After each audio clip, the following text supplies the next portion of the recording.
नमस्कार, आदाब, सत श्री अकाल, जय भीम, जोहार। मेरा नाम है नवीन कुमार। ये सेमीफाइनल में जीत के बाद देश के सबसे बड़े अखबारों में शामिल दैनिक जागरण की हेडलाइन है, शाह की पहल से टीम भारत की जय जय। न किसी खिलाड़ी का जिक्र, न कैप्टन का, न कोच का। दैनिक जागरण की चिरकुट पत्रकारिता के मुताबिक जो किया वो अमित शाह के छोरे ने किया। उसी के प्रताप ने टीम इंडिया को फाइनल में पहुंचा दिया। और फाइनल में तो खैर साक्षात छोरे के पापा शाह और चाचा मोदी खुद ही बैठे हुए थे। फिर भी ऐतिहासिक हार झेलनी पड़ी भारत को। इस विश्व कप में ऐसा पहली बार हुआ जब सारे के सारे खिलाड़ी पवेलियन लौट गए भारत के। पूरा देश टीवी चैनलों के उन चरण चाटकों को हंटर लेकर खोज रहा है जो पूरी बेशर्मी से बरसों से इस देश के लोगों के दिमाग में भरने के अभियान में जुटे रहे कि भारतीय क्रिकेट टीम अपने परिश्रम, अपनी मेधा, अपनी सूझबूझ से नहीं, नरेंद्र मोदी की तकदीर, उनके वैभव और उनकी दिव्यता से जीतेगी। और इसमें कोई भी चैनल पीछे नहीं रहा। नतीजा यह हुआ कि इधर अजेय मानी जा रही भारतीय टीम की हार हुई और उधर ट्विटर पर पनौती ट्रेंड करने लगा। तो कौन है पनौती? क्या है पनौती? किस बात को कहते हैं पनौती?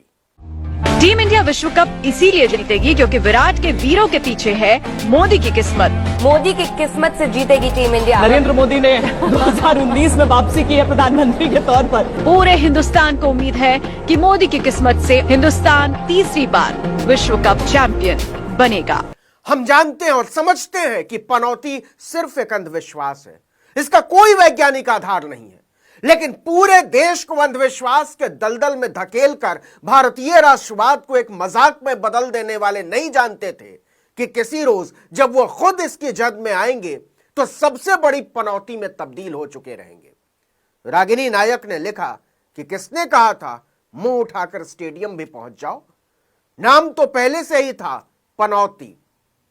टीएमसी सांसद महुआ मोइत्रा ने मोदी और भाजपा का मजाक उड़ाते हुए लिखा, अन्य खबरों में अहमदाबाद स्टेडियम का नाम बदल दिया गया।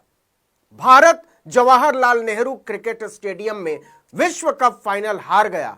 और ब्रेकिंग न्यूज, ऑस्ट्रेलियाई प्रधानमंत्री के घर ईडी का छापा।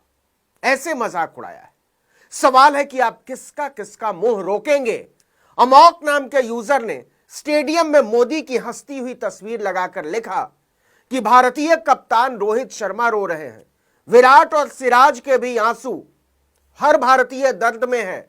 लेकिन नरेंद्र मोदी स्टेडियम में इस बेशर्मी को देखिए जब भारत की उम्मीदें कम होती जा रही थीं।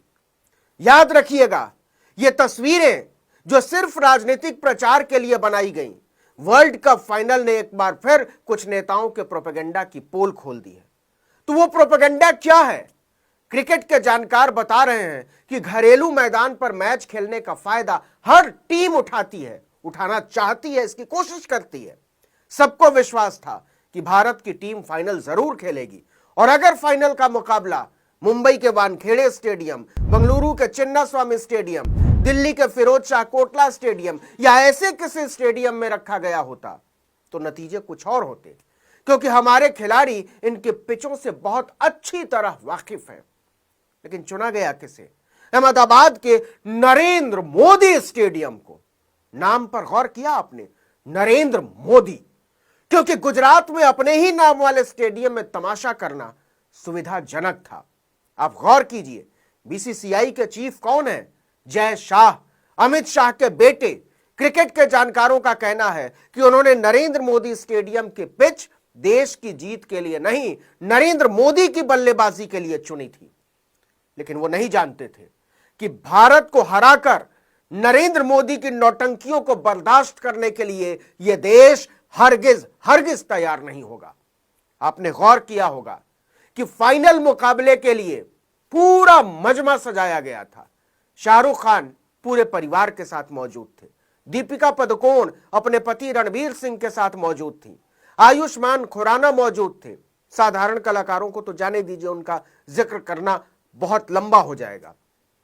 ताकि भारत की जीत के बाद नरेंद्र मोदी स्टेडियम को चुनावी रैली में बदला जा सके। 1.25 लाख लोगों का ऐसा उत्साही जमावड़ा कहां मिलता। लेकिन जब आप लोकतंत्र की व्यवस्थाओं को अपनी राजनीति के लिए पनौती मानने लगते हैं तो वही व्यवस्थाएं खुद आपको पनौती बना डालती हैं। कहा भी जा रहा था कि मोदी के लिए टेलीप्रॉम्प्टर लगाए जा चुके हैं, लेकिन खेल को मजाक समझने की सोच ने व्यक्ति विशेष की सियासत को ही मजाक में बदल दिया। गौर किया होगा आपने, भारत को दोनों विश्व कप दिलाने वाले कप्तान कपिल देव और महेंद्र सिंह धोनी स्टेडियम में मौजूद नहीं थे। कपिल देव ने तो खुलकर कहा कि अमित शाह के बेटे जय शाह ने उन्हें स्टेडियम में बैठकर मैच देखने के लायक नहीं समझा, उन्हें आमंत्रित ही नहीं किया गया। और जिनके लिए पूरा मजमा, माहौल और मैदान सजाया गया था, उनकी मौजूदगी पर अब पनौती होने का विषाद चिपक चुका है। मैं फिर कह रहा हूं कि इस तरह के अंधविश्वासों में मेरा या आर्टिकल 19 का कोई यकीन नहीं है, लेकिन खुद प्रधानमंत्री नरेंद्र मोदी और उनकी भारतीय जनता पार्टी अंधविश्वासों की फैक्ट्री लगाकर सत्ता के मजे लूटने की उस्ताद है। क्या आप यकीन कर सकते हैं कि नरेंद्र मोदी स्टेडियम में इंटरवल में गाना बज रहा था, गीतों और कविताओं के चोर मनोज मुंतशिर का लिखा हुआ जय श्री राम। इस गाने पर कोई आपत्ति नहीं है, लेकिन इस गाने को बजाने की पीछे की नीयत कटघरे में जरूर है। मोदी के मैनेजरों को लग रहा था कि जय श्री राम का गाना बजेगा, टीम इंडिया की जीत की दुंदुभी बजेगी, 1.25 लाख लोगों का दिल बजेगा और वो इस सामूहिक शोर को राजनीतिक विवेक की शवयात्रा में बदल देंगे। लेकिन हाथ में क्या आया?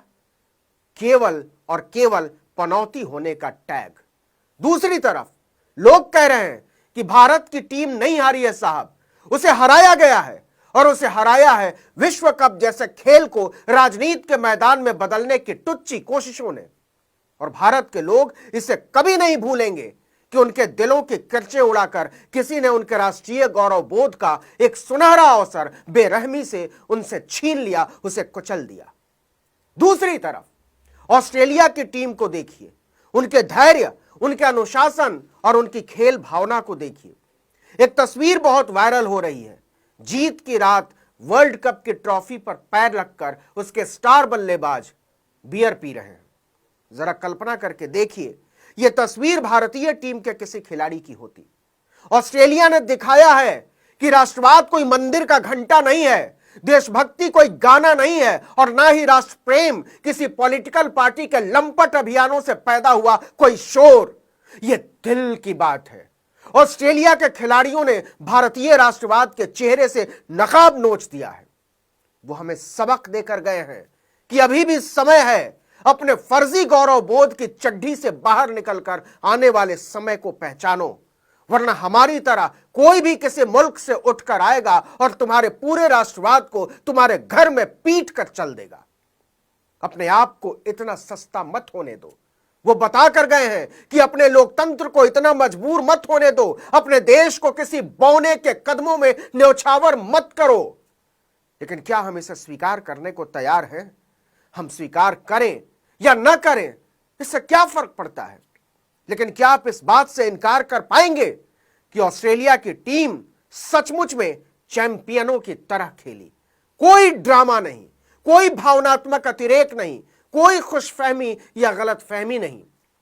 वो जैसे एक काम करने आए थे और काम करके चले गए। 1-2 दिन वो इसका जश्न मनाएंगे और फिर से आगे के काम में लग जाएंगे।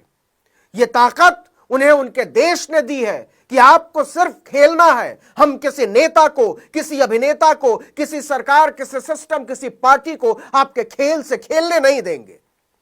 जरा अपने दिल पर हाथ रखकर देखिए कि हमने अपने खिलाड़ियों को यह इत्मीनान कभी दिया है? नवंबर के तीसरे इतवार की रात इस देश का मजाक किसी पनौती ने नहीं उड़ाया है, हमने और आपने उड़ाया है।